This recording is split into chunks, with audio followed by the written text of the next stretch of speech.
नमस्कार, आप देख रहे हैं न्यूज़ 8 और इस समय की सबसे बड़ी खबर दिल्ली के मुख्यमंत्री अरविंद केजरीवाल से जुड़ी हुई आ रही है, क्योंकि उनके घर पर ईडी की टीम पहुंची हुई है और पूछताछ शुरू कर दी है। वारंट के साथ अरविंद केजरीवाल के घर ईडी की टीम पहुंची है। करीब 12 अधिकारी बताए जा रहे हैं जो वहां पर मौजूद हैं। तो वो एक कार्रवाई से संरक्षण के लिए आज दिल्ली हाईकोर्ट पहुंचे थे, लेकिन उन्हें वहां से राहत नहीं मिली और अब बताया जा रहा है सुप्रीम कोर्ट पहुंच गई है आम आदमी पार्टी इस पूरे मामले को लेकर और जल्द सुनवाई की दरखास्त की गई है। डीसीपी नॉर्थ भी अपनी फोर्स के साथ अरविंद केजरीवाल के घर बाहर मौजूद हैं। वहीं ईडी ऑफिस की भी सुरक्षा बढ़ा दी गई है और एक एक करके हम देख सकते हैं आम आदमी पार्टी के तमाम नेता, सौरभ भारद्वाज देख सकते हैं पहुंचे हुए हैं, आतिशी भी पहुंची हुई थी। पंजाब के जो मुख्यमंत्री हैं भगवंत मान, उन्होंने ट्वीट किया है। उन्होंने ट्वीट करके लिखा है, भाजपा की राजनीतिक टीम ईडी अरविंद केजरीवाल की सोच को कैद नहीं कर सकती, क्योंकि आप ही बीजेपी को रोक सकती है। सोच को कभी भी दबाया नहीं जा सकता। तो ये पंजाब के मुख्यमंत्री अरविंद केजरीवाल ने भगवंत मान ने ट्वीट किया। ई फाइलिंग के जरिए अर्जी दाखिल कर दिया आम आदमी पार्टी ने इस पूरे मामले में। अरविंद केजरीवाल के घर पर मौजूद है। सुनते हैं कि जो आम आदमी पार्टी के नेतागण वहां पर मौजूद है, क्या कहना है उनका। जिस तरीके से ईडी अरविंद जी के घर में फिलहाल है, बाहर पुलिस का बड़ा बंदोबस्त दिख रहा है, घर के अंदर जाने की मनाही है, उनके फोन से ना मुख्यमंत्री जी से ना उनके सचिव से कम्युनिकेशन नहीं हो पा रहा है। ऐसा लगता है कि ईडी वालों ने उनके फोन्स वगैरह भी ले लिए हैं। पूरा का पूरा अंदेशा ये है कि अंदर रेड चल रही है जी। और बहुत जल्द उनको गिरफ्तार करने वाले हैं। एक बात इससे साफ है, अगर प्रधानमंत्री जी को किसी से डर लगता है तो वो अरविंद केजरीवाल है।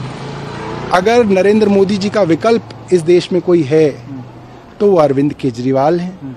अरविंद केजरीवाल जी को हो सकता है वो आज गिरफ्तार करेंगे, मगर हर गली में, हर मोहल्ले में, हर गांव में, हर कस्बे में अरविंद केजरीवाल की सोच वाले नए अरविंद केजरीवाल पैदा होंगे बीजेपी की तरफ से। और वो सोच जो है उस सोच को आप गिरफ्तार नहीं कर सकते। देखिए, ये बिल्कुल साफ है कि क्या हो रहा है। ये दिख रहा है कि आज ही हाई कोर्ट ने नोटिस दिया है ईडी को कि समन्स क्यों ना क्वॉश किए जाएं। आज ही हाई कोर्ट ने नोटिस दिया है कि क्यों अरविंद केजरीवाल को इंटरिम रिलीफ ना मिले, लेकिन उसके बावजूद कोर्ट के फैसले का इंतजार किए बिना आज ही ईडी अरविंद केजरीवाल जी को गिरफ्तार करने पहुंच गई है। क्यों?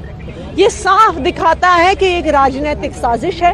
ये साफ दिखाता है कि ईडी के पीछे से छुपकर भारतीय जनता पार्टी और प्रधानमंत्री नरेंद्र मोदी जी अरविंद केजरीवाल पर हमला कर रहे हैं, क्योंकि प्रधानमंत्री नरेंद्र मोदी जी को पता है कि अगर पूरे देश में कोई एक नेता है जो उनको चैलेंज कर रहा है, वो नेता अरविंद केजरीवाल है। ईडी कह रही है कि फिलहाल ये भी सर्च ऑपरेशन है और पूछताछ की जा रही है। तो सर्च ऑपरेशन के लिए उन्हें 4-4 बसों में पुलिस भर के लाने की क्या जरूरत थी? सर्च ऑपरेशन के लिए उन्हें 2-2 वैन रैपिड एक्शन फोर्स भर के लाने की क्या जरूरत थी? सर्च ऑपरेशन के लिए पूरे इलाके में बैरिकेड लगाने की क्या जरूरत थी? तो ये बिल्कुल साफ है। देखिए, ये कोई पहला सर्च ऑपरेशन थोड़ी हो रहा है। सैकड़ों जगह रेड मार चुके हैं, 1 रुपया नहीं मिला है ईडी को 2 साल में। तो ये सिर्फ और सिर्फ अरविंद केजरीवाल जी को गिरफ्तार करने की साजिश है। लेकिन मैं फिर से कहूंगी प्रधानमंत्री नरेंद्र मोदी जी को कि अरविंद केजरीवाल एक इंसान नहीं है। अरविंद केजरीवाल एक आइडिया है, अरविंद केजरीवाल एक विचार है। आप एक अरविंद केजरीवाल को गिरफ्तार करोगे तो सैकड़ों अरविंद केजरीवाल इस देश के संविधान को बचाने के लिए खड़े हो जाएंगे। हो पा रहा है अरविंद से बात में कुछ बात अभी कोई संपर्क नहीं। गिरफ्तार हो जाते हैं तो क्या आप लोग यहाँ प्रदर्शन करेंगे, क्या करेंगे? देखिए, अभी तो देखते हैं क्या होता है। अभी पुलिस आपको जाने दे रही है या नहीं? नहीं, हम तो अभी यहीं पे वेट कर रहे हैं। आम आदमी पार्टी कह रही है कि अरविंद केजरीवाल एक विचार है। हमारे तमाम सहयोगी हमारे साथ मौजूद हैं। आपको बता दें, अली अब्बास नकवी अरविंद केजरीवाल के निवास पर मौजूद है। हिमांशु शेखर सुप्रीम कोर्ट में मौजूद है। नीता शर्मा मेरी सहयोगी दिल्ली में ऑफिस में हमारे साथ मौजूद है, लेकिन मुकेश सिंगर भी इस पर जानकारी के लिए। लेकिन पहले मुझे कहा जा रहा है अली अब्बास के पास चलते हैं। अली, क्या वहां पर इस समय स्थिति है? तमाम नेतागण पहुंच रहे हैं, डिफेंड कर रहे हैं, क्या वहां से डिटेल्स इस समय क्या हुआ है? बिल्कुल निधि जी, बता दूं आपको, ये अरविंद केजरीवाल का घर है, समझ लीजिए 4 लेयरों में बांट दिया गया है। और यहाँ पे आप देख सकते हैं आ रहे हैं जो अर्धसैनिक बल है वो भी यहाँ आ गए, दिल्ली पुलिस के लोग भी आ गए हमारे साथ खुद बात करने के लिए। राजकुमार आनंद जी जो कैबिनेट मंत्री है, राजीव, आप सारे देख रहे हैं यहाँ पे, आतिशी भी आ गए, सारे मंत्री आ रहे हैं। किस तरीके से अब आपको प्रदर्शन होगा गिरफ्तारी होती है? तो गिरफ्तारी का तो अभी कुछ नहीं पता, लेकिन ये है कि अंदर से कोई भी खबर नहीं मिल पा रही, मुख्यमंत्री जी से कोई बात नहीं हो पा रही, उनके सचिव से बात नहीं हो पा रही।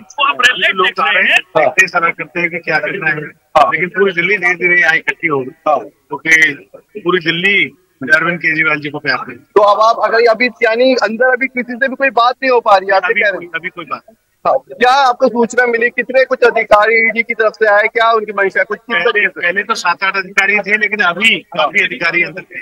बिल्कुल, आपको निधि बता दें हम कि अभी पूरी 3 से 4 गाड़ी ईडी की तरफ से और अभी आई हैं। और आपको मैं पहले यहाँ का पूरा मुआवजा करा दूं। देखिए, पहले तो दिल्ली पुलिस के जो बल थे वो यहाँ पे मौजूद थे, लेकिन कुछ जैसी देरी हुई उसके बाद आरपीएफ अर्धसैनिक बल भी यहाँ पे पूरी तरीके से मौजूद हो गए। और ये देखिए 4 लेयर बन गए। एक मैं आपको लेयर दिखाऊं, सबसे पहले ये आप देखिए कश्मीरी गेट की तरफ ये रास्ता जाता है, वहां पे पूरी तरीके से पुलिस ने आगे घेर लिया है। तो लेकिन वहीं 2nd नंबर पे जब आप आएंगे तो आप देखेंगे यहाँ पे दिल्ली पुलिस के यहाँ पे जवान है और आरपीएफ जो अर्धसैनिक बल है वो मिलेंगे। और यहाँ आप देखेंगे बिल्कुल भी आप कहेंगे कोई यहाँ जा ही नहीं सकता है। ये पूरी तरीके से ये एक दूसरी लेयर है। तीसरी लेयर आप देखेंगे वो वहां पे एक तरफ देखे एक और दरवाजा है जो मेन जो सोसाइटी में जाने का दरवाजा है वो पूरी तरीके से बंद है। और चौथा जो दरवाजा है वो है पीपल केजरीवाल के घर के पास, वो पूरी तरीके से बंद हुआ हुआ। तो यानी चारों तरफ से दिल्ली पुलिस ने अर्धसैनिक बल सब यहाँ पे आ चुके हैं। और पूरा जाम भी बता दूं, मैं आपको दिखा दूं, पूरी तरीके से यहाँ पे अब एक जाम ही पूरा हो चुका है, क्योंकि आम आदमी पार्टी के जो कार्यकर्ता है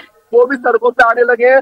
और जो एमएलए है और यहाँ की जितने भी रामनिवास गोयल स्पीकर हो सब यहाँ मौजूद है। और यहाँ देखिए लोग भी धीरे धीरे आना शुरू हो रहे हैं। तो ये साफ तौर पे ये जिस तरीके से खबर पहुंच रही है तो लोग वहाँ पहुंच ही रहे हैं। जी बिल्कुल अली, आप नजर बना रखें। हिमांशु शेखर के पास चलते हैं। हिमांशु सुप्रीम कोर्ट में इस समय मौजूद है। हिमांशु, कहा जा रहा है फाइलिंग हुई है पिटिशन की, एक इस तरफ से जल्द सुनवाई की अपील की गई है सुप्रीम कोर्ट से, क्या जानकारी आपको मिल रही है? देखिए दीदी, मैं इस वक्त एंट्रेंस गेट पे हूँ सुप्रीम कोर्ट के। मेरे सामने और मेरे पीछे कुछ मीडिया कर्मी हैं जो यहाँ पर पहुंचे हैं और यहाँ पर खबर है कि अभिषेक मनु सिंघवी कुछ देर में यहाँ पर पहुंच सकते हैं अर्जेंट मेंशनिंग की अर्जी और एक प्ली लेकर, क्योंकि अरविंद केजरीवाल लगातार ये सवाल उठाते रहे कि इस पूरे मामले में उन्हें फंसाने की कोशिश की जा रही है। लेकिन आज जब दिल्ली हाई कोर्ट में जो उनकी तरफ से अर्जी दी गई थी कि कोई कोर्सिव एक्शन उनके खिलाफ ना हो, जब उसमें उन्हें राहत नहीं मिली तो उसके बाद ईडी की जो ये बड़ी कार्रवाई है वो शुरू हुई है।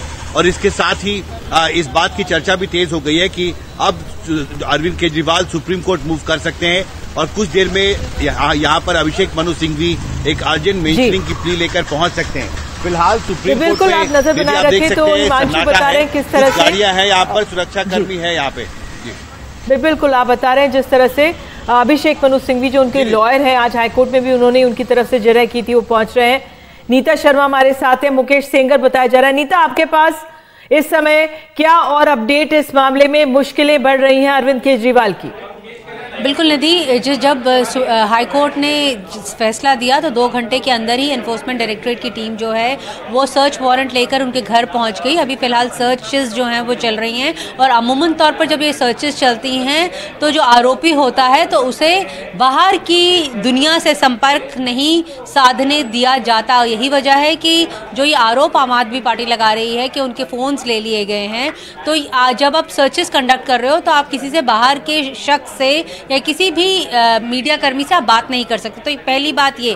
दूसरी बात ये है कि यहाँ पे हमें ये समझने की ज़रूरत है कि आखिर अरविंद केजरीवाल ईडी के सामने से आने से क्यों बच रहे थे, क्योंकि सेम मामले में वो सीबीआई के सामने जाकर अपनी गवाही जो है वो दर्ज करा चुके हैं। ये इसलिए निधि क्योंकि जो ईडी का जो कानून है पीएमएलए, वो सेक्शन 50 जिसके तहत इन्हें समन किया गया है वो इस बात में भेदभाव नहीं करता, डिस्टिंग्विश बिटवीन नहीं करता कि किसी को आपने बतौर आरोपी बुलाया है या बतौर गवाह बुलाया है। तो यही वजह है कि केजरीवाल की जो लीगल टीम है वो बार बार एनफोर्समेंट डायरेक्टरेट से पूछ रही थी कि आप बतौर सीएम हमें बुला रहे हो, या बतौर आपके कन्वीनर बुला रहे हो, या गवाह बुला रहे हो, या फिर आप आरोपी बुला रहे हो, जिसके ऊपर एनफोर्समेंट डायरेक्टरेट की ये दलील थी कि जो कानून है ये कहता है हम सेक्शन 50 के तहत बुला रहे हैं। हालांकि जब केजरीवाल सीबीआई के आगे गए थे, उन्होंने सेम मामले में धारा 161 के तहत अपना बयान जो है वो दर्ज कराया था। तो ये कानूनी पेचीदगी थी। जहां तक इम्यूनिटी का सवाल है, केजरीवाल के पास कोई इम्यूनिटी नहीं है, कि Indian evidence act clearly state करता है कि ये इम्यूनिटी सिर्फ एक गवर्नर के पास होती है या फिर प्रेसिडेंट ऑफ इंडिया के पास होती है। ये क्योंकि हालांकि वो सिटिंग एमएलए हैं विधानसभा के, तो सिर्फ आपको एक औपचारिक तौर पर स्पीकर को जानकारी देनी होती है और लेफ्टिनेंट गवर्नर को जानकारी देनी होती है कि आप इस शख्स को गिरफ्तार कर रहे हो। बहरहाल अभी जो है वो सर्चेज हो रही हैं उनके घर में। माना जा रहा है कि हो सकता है कि एनफोर्समेंट डायरेक्टरेट केजरीवाल को अपने साथ ईडी के मुख्यालय ले जाए और पूछताछ करने के लिए। निधि, बिल्कुल ले जाकर पूछताछ भी कर सकते हैं। मुकेश सिंह सेंगर के पास चलते हैं अपने सहयोगी। मुकेश, हम देख सकते हैं कितना सुरक्षा घेरा इतना बढ़ा दिया गया है, रैपिड एक्शन फोर्स वहां पर मौजूद है जिस तरह से, और आतिशी जो उनकी पार्टी की मंत्री हैं, नेता हैं, उन्होंने भी ये कहा, सवाल उठाया इस बात पर कि अगर सिर्फ पूछताछ होनी है तो इतना भारी बंदोबस्त क्यों? आपको क्या डिटेल्स मिल रही है, क्या आंकलन आपकी तरफ से मुकेश? देखिए, जो सुरक्षा है वो इसलिए की गई है ताकि जो आम आदमी पार्टी के समर्थक हैं वो वहां पर इकट्ठे ना होने पाए और कोई हंगामा ना हो। इसको देखते हुए अर्धसैनिक बलों के जवान और दिल्ली पुलिस के जवान वहां पर तैनात हैं। जो अरविंद केजरीवाल का जो घर है उनके चारों तरफ बैरिकेडिंग कर दी गई है और किसी को भी अंदर नहीं आने दिया जा रहा है। अरविंद केजरीवाल के जो फैमिली के फोन है, उनका फोन है, उसको जब्त कर लिया गया है और उनके घर पर जो ईडी के अफसर हैं, 7 से 8 अधिकारी हैं, वो सर्च कर रहे हैं। अरविंद केजरीवाल से पूछताछ चल रही है, लेकिन जो हमें जानकारी मिली है सूत्रों से कि अरविंद केजरीवाल पूछताछ में कोऑपरेट नहीं कर रहे हैं और हो सकता है कि ईडी अगले 1 घंटे के अंदर अरविंद केजरीवाल को गिरफ्तार कर ले और ईडी मुख्यालय ले जाए और फिर उनसे आगे की पूछताछ वहां पर हो। अभी 2 से 3 दिन पहले ईडी ने अपना एक प्रेस नोट जारी किया था और ऐसा पहला मौका था कि ईडी ने अपने प्रेस नोट में अरविंद केजरीवाल का नाम एज ए कॉन्स्पिरेटर यानी साजिशकर्ता के तौर पर लिखा था और ये पहली बार ऐसा मौका था कि जब ईडी ने खुलकर अरविंद केजरीवाल का नाम लिखा और शराब पॉलिसी में उनका क्या रोल है इसके बारे में प्रेस नोट में विस्तृत जानकारी दी थी। उसमें यह कहा गया था कि जो साउथ की लिकर लॉबी की मास्टरमाइंड के कविता है, जो कि बीआरएस नेता है और कुछ दिन पहले ही ईडी ने उन्हें गिरफ्तार किया है, फिलहाल वो रिमांड पर है। के कविता ने आम आदमी पार्टी के नेताओं जिसमें अरविंद केजरीवाल है, दिल्ली के पूर्व डिप्टी सीएम मनीष सिसोदिया है, संजय सिंह है, इनके साथ मिलकर एक कॉन्स्पिरेसी की और इस कॉन्स्पिरेसी के तहत दिल्ली की शराब पॉलिसी में बदलाव करवाए, ऐसी पॉलिसी बनवाई जिससे शराब कारोबारियों को फायदा हो और इसके बदले साउथ की लिकर लॉबी जिसकी मास्टरमाइंड के कविता है, उन्होंने आम आदमी पार्टी को एक मुश्त 100 करोड़ रुपए दिए और ये पैसा आम आदमी पार्टी ने चुनाव में इस्तेमाल किया। क्योंकि दिल्ली के मुख्यमंत्री अरविंद केजरीवाल आम आदमी पार्टी के राष्ट्रीय संयोजक हैं, इसलिए अब इस मामले में वो एक मास्टरमाइंड बन चुके हैं, कॉन्स्पिरेटर बन चुके हैं। इसीलिए ईडी उनकी जो भूमिका है इस पूरे मामले में उसको सबसे अहम मान रही है और ईडी का ये भी कहना है कि इस मामले में केजरीवाल से पूछताछ बेहद जरूरी थी क्योंकि केजरीवाल का नाम बार बार जो ईडी की चार्जशीटें हैं, रिमांड नोट हैं, उन पर तो आ रहा था, लेकिन वो कहीं पर आरोपी के तौर पर नहीं थे। ये पहला मौका था जब ईडी ने अपने प्रेस नोट में उनका नाम बतौर आरोपी के तौर पर लिया था और आज जिस तरह से अरविंद केजरीवाल को दिल्ली हाईकोर्ट से राहत नहीं मिली, उसके बाद ईडी के अधिकारी उनके घर पहुंच गए हैं और हो सकता है कि अगले कुछ घंटों में उन्हें गिरफ्तार कर लिया जाए। दूसरी बात यह है कि जो ईडी है वो आपके पास जी आऊंगी, आपके पास लगातार आऊंगी। बहुत महत्वपूर्ण बात आपने बताई कि किस तरह से ईडी ने खुलकर बताया था कि वो आरोपी हैं, साजिश करता है इस पूरे मामले में जो कथित शराब घोटाला है और अगर वो कोऑपरेट नहीं करे जिस तरह से आप बता रहे हैं तो कुछ समय में उनकी गिरफ्तारी हो सकती है। इस खबर पर हम लोग बने रहेंगे। सुप्रीम कोर्ट पे क्या अभिषेक मनु सिंघवी पहुंच रहे हैं, जिस तरह से हिमांशु में बता रहे थे, नीता शर्मा में और डिटेल्स दे रही थी। एक छोटा सा ब्रेक लेते हैं, तुरंत लौटते हैं। बने रहिए एनडीटीवी इंडिया के साथ।